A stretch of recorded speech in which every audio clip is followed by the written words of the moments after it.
Hi, everyone. Thank you so much for joining office hours today. We have a really great presentation from Kayla Marginian. She's the manager of our IT project management team, and she has been with the All of Us research program for over 4 years. So she has a lot of background information on the data, and she's going to explain sort of a data tiers 101 today, the difference between our different tiers and what that means when you're looking at things like the public site in the data browser versus what you might see in the register tier in the workbench.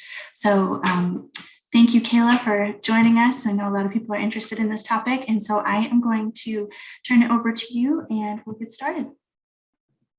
All right, thank you so much, Melissa, for that introduction, and I'm very happy to be here. For those of you who were on last month's meeting, apologies for the technical difficulties there, but I'm excited to talk to you today about our data tiers. So I'm going to share my screen and go into a presentation.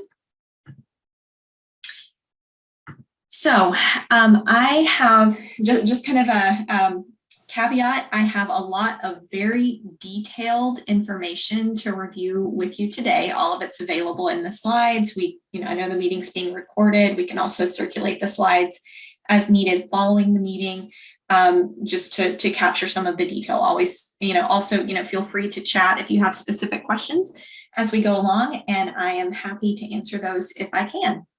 So today's, discussion is really around the data tiers. AOU has a unique model in this regard, and so I'm going to walk us through what that means in reality, kind of in the details. So the AOU data tiers. So first, to just kind of step back and sort of think from a very high level about what the data tiers are and what they sort of mean in terms of researcher access. So this model, this diagram, really, the intent is that, and maybe it should be an upside down funnel or pyramid, but the idea is that, at the bottom, we have public tier data, which is the most broadly accessible data. Public tier data is available for folks to look at via a number of user interfaces. There's no data set that folks can download for this data tier, but folks can interact with the data through the data browser tool. Also, the data snapshots and some of those infographics that we make available are public tier. So that's the broadest level of access, and I'm going to talk a little bit in more detail about what that means in a minute, but generally that means that within this tier of data, we get no more granular than summary statistics or aggregate counts of things. Now, the next tier, which if we think of it kind of being a funnel, has slightly more restricted access, is our registered tier. That's also available now in the workbench. So when you go into the workbench and you're using the cohort builder or you are querying the data in your Jupyter notebook, you are accessing the registered tier CDR.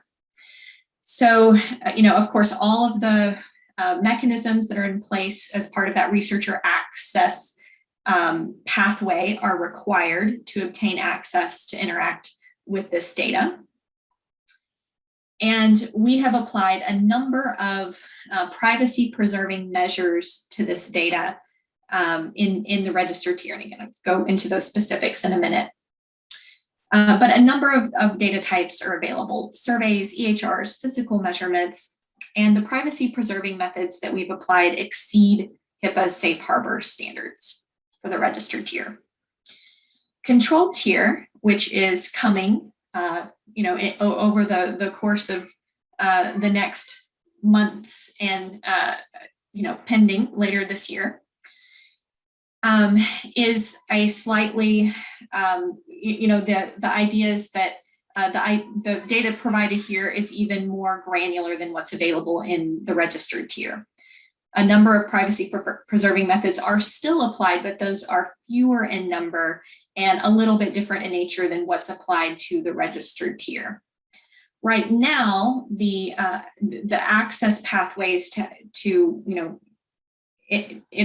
interact with those data. Now, when the controlled tier becomes available, are the same, with the intent that over time we'll be able to broaden access to the registered tier.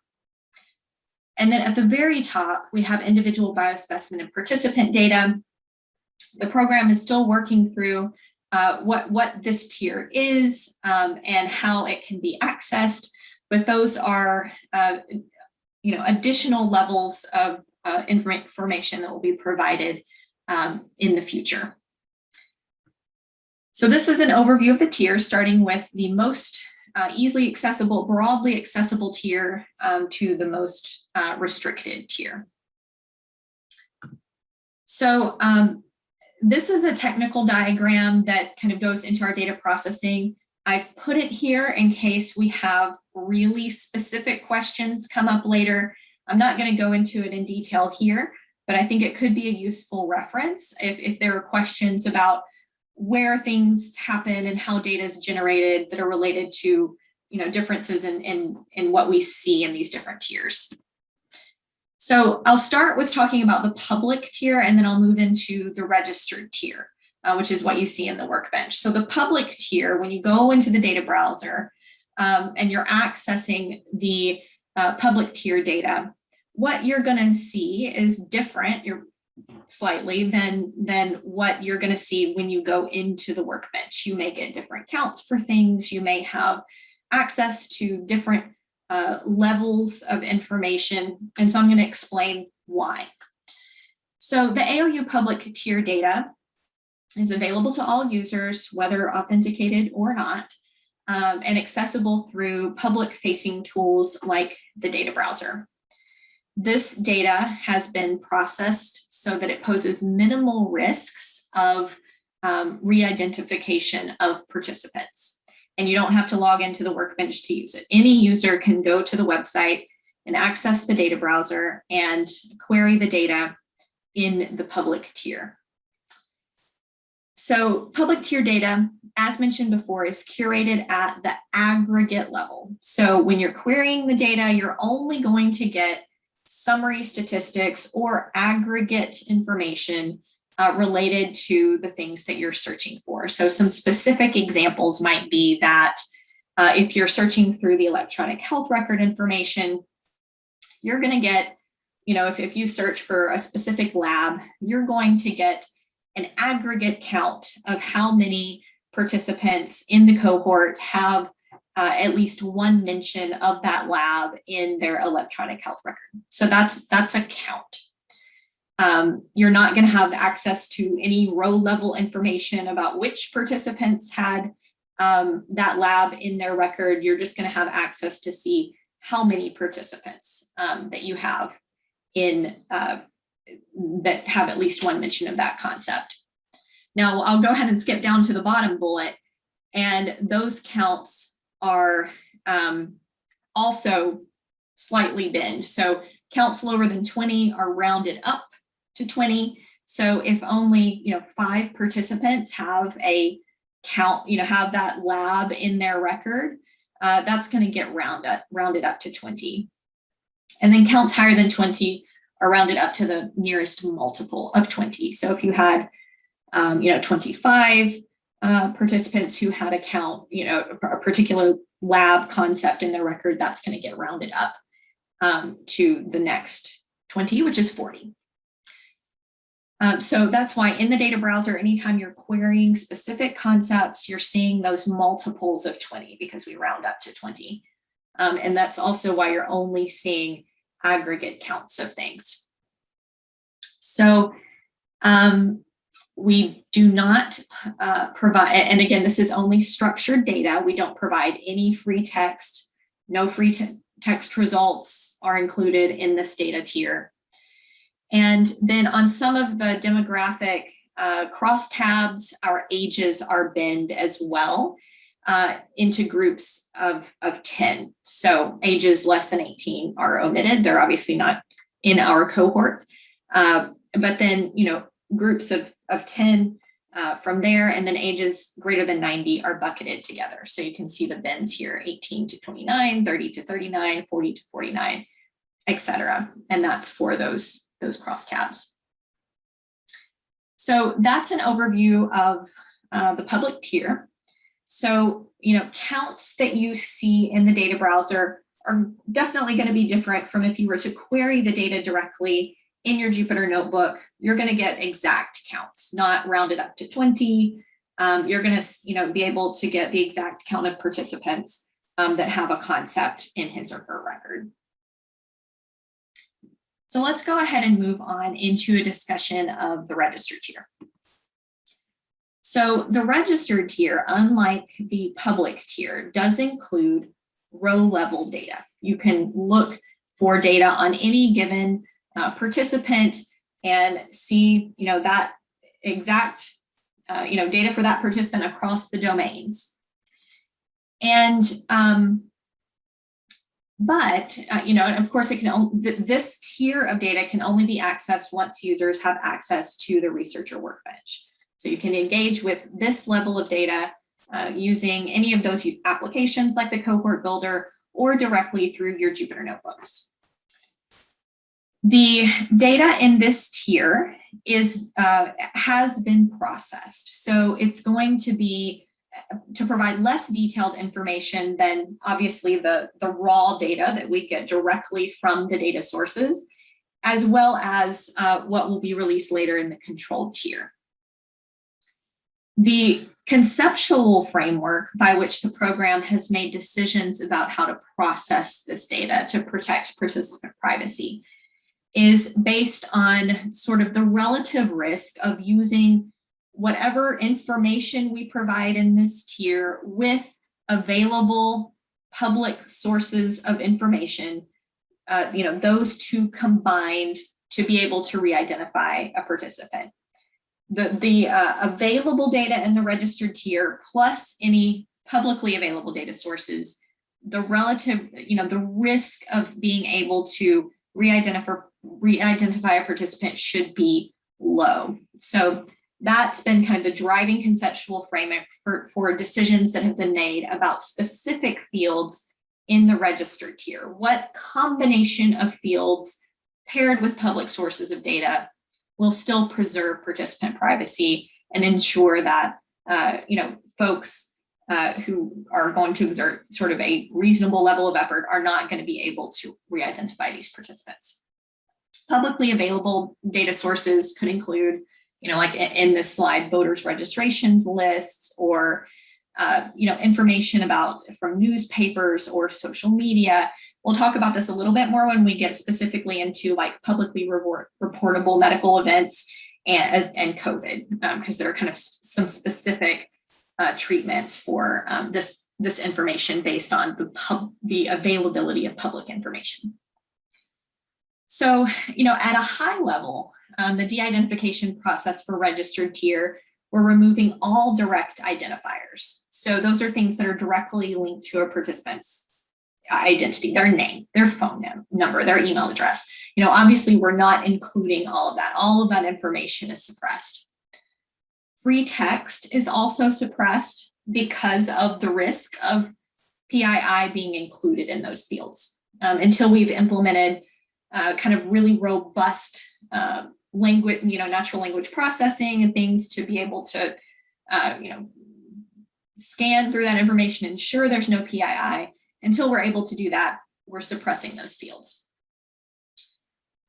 Dates of both birth and death, if applicable, as well as health-related events are obfuscated. I'm going to talk about the method we use to do that in just a minute. And then other information that could be linked to publicly available data sources is has some privacy preserving methods applied to it as well. And this could be, for example, very detailed or granular demographic information. So, despite that, the registered tier still has a robust array of information available. EHR information, the specific structured fields and concepts that are included in patient records, as well as all of the survey data and our other data types. So let's talk for a minute about suppression. Many there are a number of instances in which rows of data are suppressed in the registered tier. As mentioned, in the previous slide, if it's a row that includes free text, it's suppressed. If it's something that contains an explicit identifier, it's suppressed. If it's a geolocation smaller than state, it's also suppressed. And then I've got a note here about in the observation table as well. This is some very particular demographic information that's also suppressed. So very, very specific information about race, military status, or kind of like that third tier branching logic information about gender and sexual identity. The broad categories are included, but the very, very specific information, that highly granular information, is suppressed. Additionally, American Indian, Alaska Native participants are suppressed for now.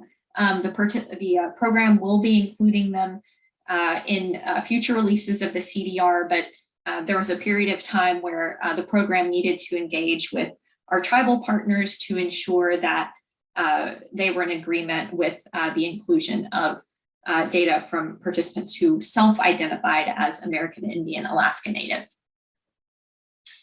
So that's not based on privacy preservation per se, but on the program's engagement with our tribal partners. Additionally, I've included kind of the specific concept codes that are suppressed here in the EHRs. So, all of these participant records include multiple sources of demographic information.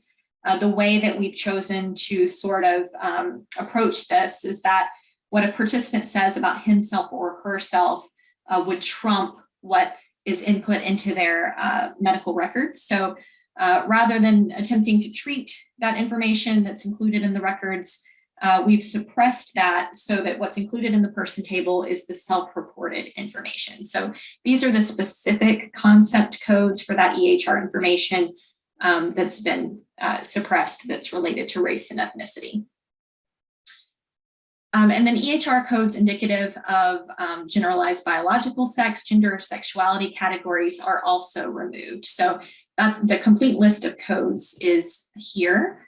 And we can I'll show you this so you can see an example of what I'm talking about. So these are particular medical concepts that are related to diagnoses or procedures that are related to a participant's gender identity, that could be that could provide information that could re-identify a participant. So, this is protecting participants from re-identification by suppressing this information from their records.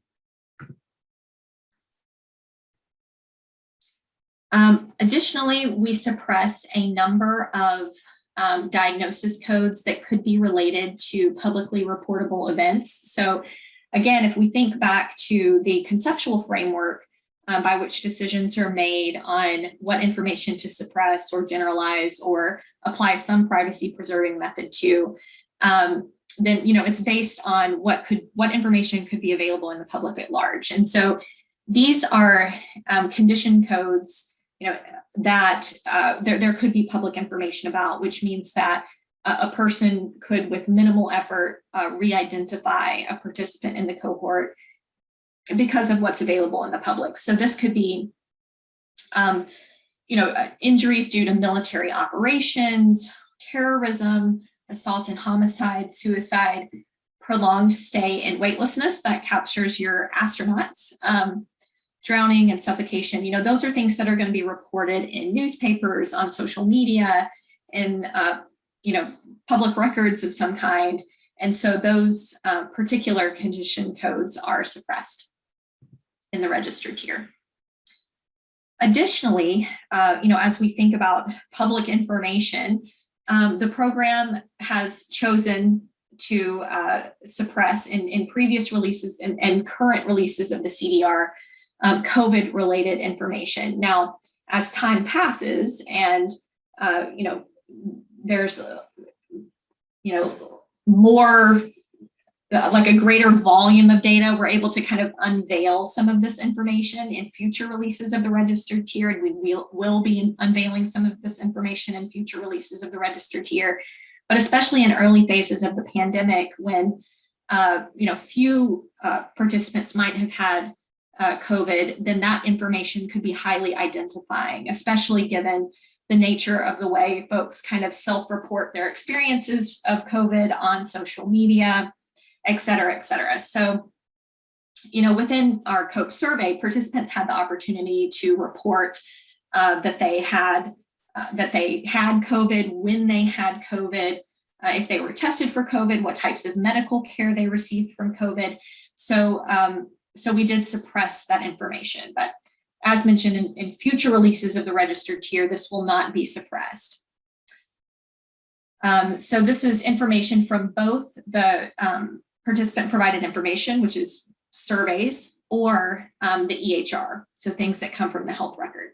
So these will be unsuppressed in the next registered tier CDR release.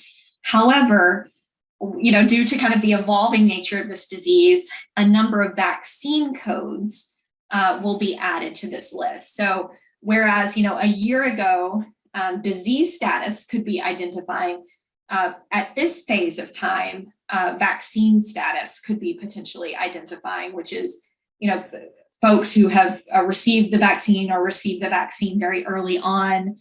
You might know those are medical providers or whatnot. So, but, as we saw with this data, we would expect that over time we'll be able to unveil that as more and more people have received the vaccine. But that would be both from vaccine data from surveys, so self-reported information, as well as from the EHR records. So a number of columns are also suppressed in the data. Anything that's a valueless string, that's our free text, as well as a number of other columns: year of birth, month of birth, location IDs, provider IDs, care site IDs, and then all of the source information about race and ethnicity. So these particular columns are suppressed, and we'll talk more detail about how race and ethnicity are handled in just a moment. And then, again, more specific columns that are suppressed. All of these are suppressed, again, for privacy protection, to mitigate the risk of participant re-identification. And then a couple of whole OMOP tables are suppressed as well. So we have, within OMOP, privacy preserving methods applied to rows of data, to columns of data, and to whole tables of data. We suppress the notes table and the notes and LP table. Those, contain free text or documentation that we can't ensure that PII is not included there, or other, identifying information, as well as location and care site can provide very specific geolocation data that's more granular than state, which is not approved for the registered tier. Again, free text fields are included. Those can be anything from social security number to free text entries from health records. All of that is suppressed. So let's move on and talk about dates and how those are handled in the registered tier. So date transformations are applied for almost all dates. There's one exception, and I'll talk about that at the end. But again, for birth dates, death dates if applicable, and then dates of service. So these are some of the specific fields that are that have dates that are shifted, which is the transformation that we apply to dates. Birth date times, specimen dates, times of specimens being collected, death, observation periods, visit date information, procedure date information, as well as drug exposure. So all of those dates have had this date transformation applied to them.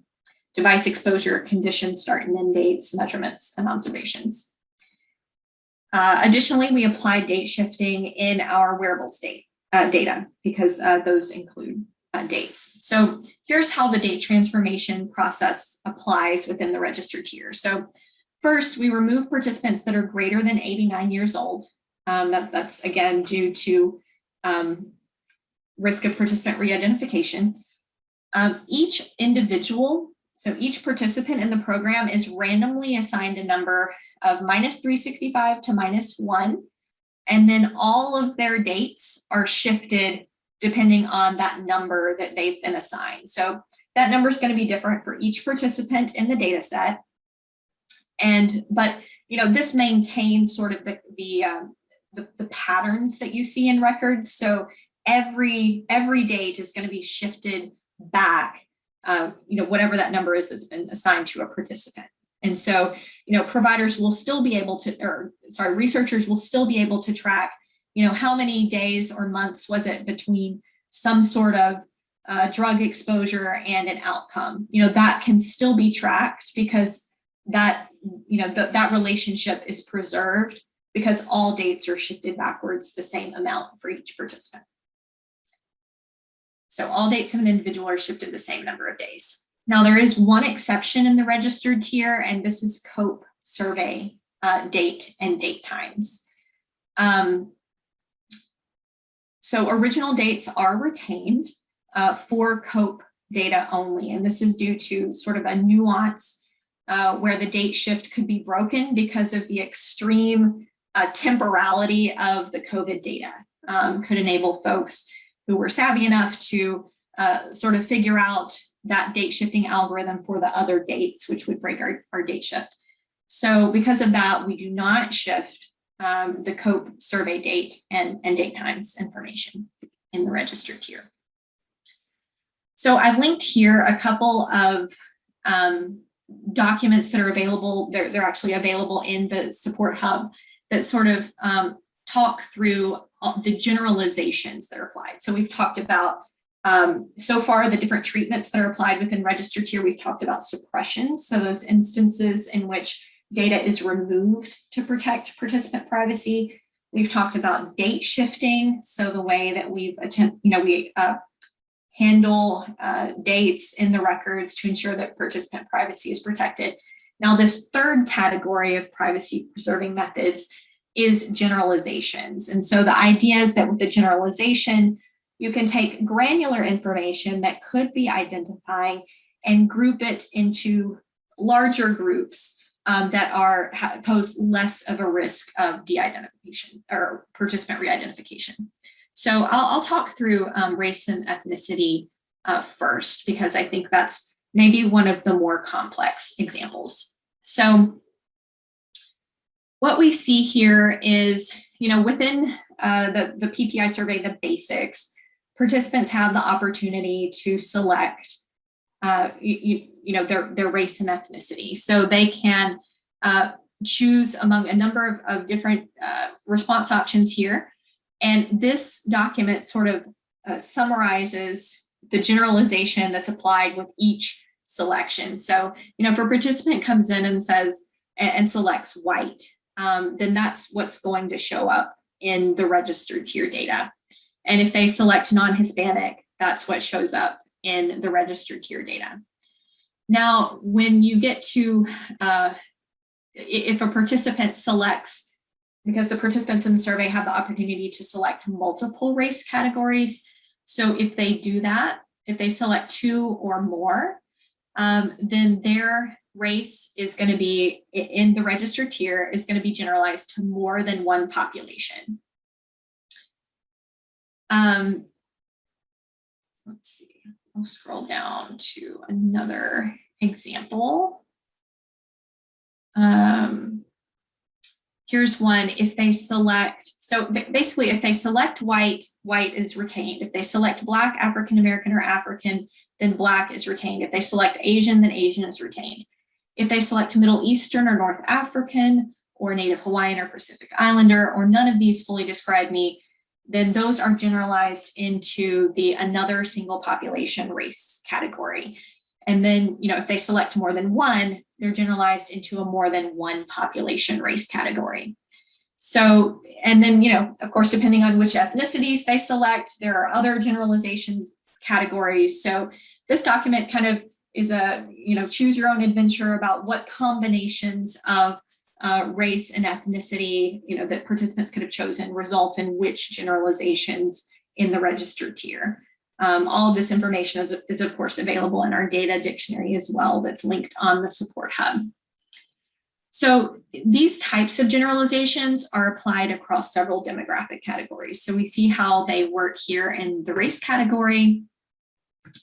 They are applied in the sex, gender, and sexual orientation categories. So for example, if a participant selects intersex for their sex at birth, then they're going to be generalized into a broader category that is not male, not female, prefer not to answer, or skipped. Same as if they selected none of these or prefer not to answer. So this, this is an example of where participants who select, these options that could potentially be re-identifying as is are going to be brought into these larger categories where there's less risk of participant identification. So same with gender. If they select some of these gender options, are going to be generalized into a broader category. So that's how generalization works in the registered tier. And this is, again, another example of why what you see in the data browser may be different from what you see in the registered tier CDR. So if you go to the data browser, and we can go through it, kind of at the end during the Q&A if that's helpful, but if you go in the data browser, you actually are going to be able to see all of those granular categories. So for any one of these, demographic categories, you're going to be able to see all of the options.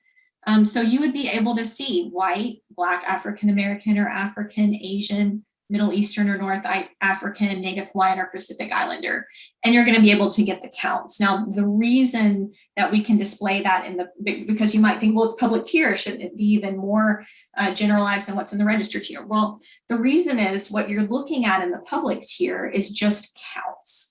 And so there's no way that you could take that count of, okay, there are actually, 500 participants in the cohort that are Middle Eastern or North African.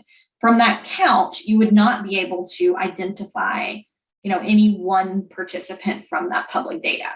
But when you think about, the registered tier, if you knew that, a single row of participant data, this belongs to a participant who is Middle Eastern or North African, based on publicly available sources of information about, what you might be able to observe about, folks about their race or ethnicity, that would pose a greater risk of re-identification when you have, when that race and ethnicity information is combined with all of the other information that's available in the electronic health records or what's self-reported in the surveys or any of the other data types that are available in the registered tier. So it's all about, in the registered tier, we have all of that robust data that's available on the row level.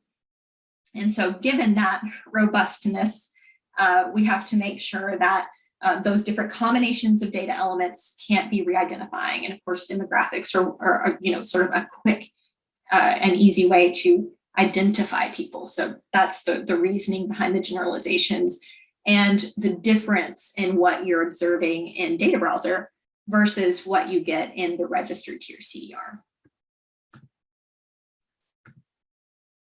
So I've got here just kind of a table that helps sort of summarize all of this information I've provided about the registered tier, kind of bring it into one place so that you can kind of quickly and visually determine for any type of information the privacy preserving method that's been applied to it. So for data field, so for kind of in summary for the registered tier, if there's information that's explicit identifiers, that's going to be suppressed. If it's free text, that's suppressed.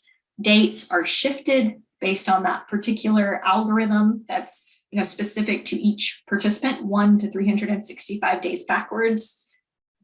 Participants, all the data for participants who are greater than 89 is suppressed. Geolocation is generalized into the state level. Marital status is revealed as collected. That's not something that was identified as being, posing a risk to participant privacy, in combination with the other data elements. Living situation, however, is suppressed. Own or rent is provided as collected. So, this is an example of the more granular information being suppressed, whereas the slightly higher level information in that same category of interest is provided. The higher level race and ethnicities are generalized. The more specific race and ethnicity categories are suppressed. Sex at birth is generalized, gender identity is generalized, sexual orientation is generalized. Then again, as mentioned in a few previous slides, but to kind of bring it back, the race and ethnicity from the EHR and the sex and gender from the EHR, those are suppressed because we're favoring what participants provide themselves through the participant provided information, the surveys. We saw the specific list of ICD codes that are suppressed that are related to publicly reportable events. Education and employment are generalized, again, to minimize the risk of participant re-identification. Household income is provided as collected. Cause of death is suppressed. Diagnosis codes subject to public knowledge are suppressed. Sorry, this was ICD codes for sex and gender up there. I was reading that as diagnosis codes. Both of those are suppressed. Motor vehicle accident codes, active military duty status, those are all suppressed. Birth in the US or not is provided as collected. And then in the registered tier, genomics data is suppressed. It will be available in the control tier. So that is the bulk of my presentation. I know that was a lot of detail.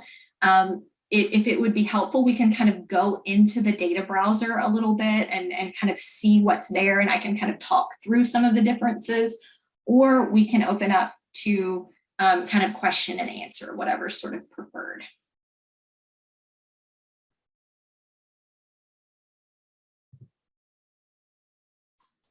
Kayla, I think a good place to show as an example, we've had a lot of questions through the help desk regarding obstetrics codes, conditions, whereas you can see a lot of pregnancy information on the data browser. When you actually get into the workbench, it's really restricted. And that makes sense now after seeing about all of the privacy and things, but that would be something easy to kind of show the group as far as the distinction between the two. And then we will have this recording available later on the forum, just FYI for anyone who wants to rewatch after this. Yes, I'm looking back up at the, the diagnosis codes that are associated with publicly reportable events. Live-born infants according to type of birth. This is a whole, when you see this asterisk here, that's a whole kind of, if you're familiar with kind of the hierarchies that exist within some of these vocabularies, that's like the parent and all the children codes that are suppressed related to this type of condition. So that would be one example of, so you can kind of see that these are, intentionally suppressed because of that privacy preserving framework. But we can go into data browser as well and pull up some specific examples to, I don't know, Gage, you had the data browser open and could share, or I can open it up on my screen either way if we want to do that. But also open to answer other questions if folks have things they'd like to talk about in the meantime. Yeah, feel free to unmute and ask questions, or you can place them in the chat and we'd be happy to read those out loud for everyone. And I can quickly share my screen to show, let's see. So just as an example of what we were talking about, if I just search pregnancy in the data browser, it looks like there are 192,000 participants in this domain. So if you were studying something related to, say, vaginal birth versus C-section or something like that, you go into the workbench and you find that only, you can only look at maybe 4 or 5 participants that have this information. That that is due to the privacy protection methodology that we applied. So that was a big source of questions. It's mostly surrounding obstetrics. So there's a lot of interest in studying that. So we do recommend the controlled tier access when that comes available, because you will definitely be able to study things surrounding pregnancy and birth type and any associated risks surrounding those topics. Yes, yeah, that information will be available in the controlled tier. I mean, if you think about birth, it's maybe even one of the most publicly shared. When I'm giving birth, when I'm giving birth, but maybe after I've given birth, I'm going to be posting on social media, and there may be a newspaper little mention, or there may it's going to be kind of all out there that I gave birth on this date, and so if you think about kind of the context of, the privacy preserving methods and how taking that publicly available information versus what's provided in the data, if you knew that, your friend gave birth on this date, it would be very easy to identify a person.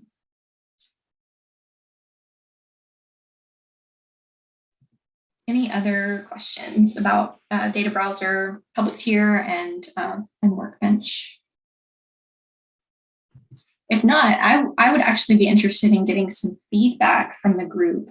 I know that this information is very detailed, and I would be interested in any feedback about, are the ways that we are publishing and making this information available on the support hub, on the research hub website, are those sufficient, or are there still gaps? So I would be interested if from this presentation, these are things, I've gone through, concepts or things about our privacy that either are not in the existing documentation, or maybe are in there, but not in such a way where it provides maybe the broader context that would help make more apparent these differeces. So I would be interested also if there are no other questions and any feedback on that, either now or as a follow-up to the meeting, just to make sure that we're doing our job of explaining kind of the complexity of this framework in a way that makes sense for users of our resources. Along those lines, has anyone on the call also, if you've had any areas where you'd like to study, but the data wasn't there for you, if you want to talk about that, or any questions in general about what you've been working on, we'd be happy to take any questions. Thanks, Jay. Jay's posted a question. If any data is released unsuppressed in the future, would that also affect past CDR versions or just future ones?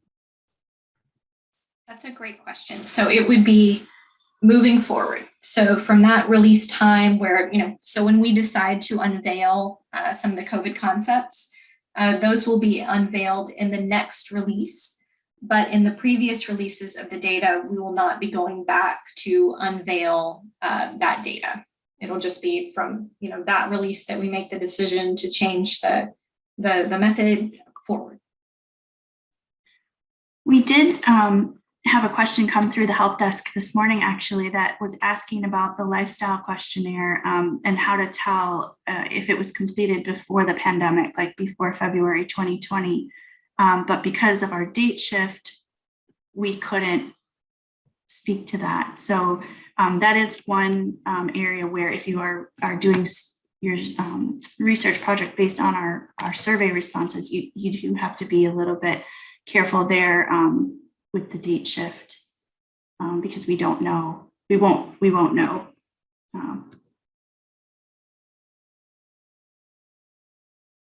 Any other questions from the group? Oh, yep. An assumption on my part would be that the obfuscation of dates would make an analysis based on seasonality difficult. Yes, that is one of the drawbacks of this treatment, is that you would not be able to look at flu seasons or other seasonally related conditions or things like that. But in the control tier, that will be possible. Along similar lines, our next office hours will be on June 26th, I believe, 25th. And one of our staff members, Lena, will be talking about the information surrounding our medications and that data set. So if you're interested in that area, she'll be talking about that. And we'll also make sure to send along the link to pose any questions ahead of time, so you can send in your questions through that link as well, and we'll be sure to answer those. But Kayla, we thank you so much for presenting to us today. This really is beneficial, even for me as a new team member. I joined in October, and every time I hear this information, it just helps me understand the data set more. So thank you so much for your time today. And your slide decks, we're going to try to make all the slide decks for all the office hours that we've collected over the past year available. We're working on where to put those, so we'll be sure to let everyone know when those slide decks are available. But thank you all for attending today, and we'll post this recording in the User Support Hub in the forum section by early next week. If there's no further questions, we'll end for today. Thank you all.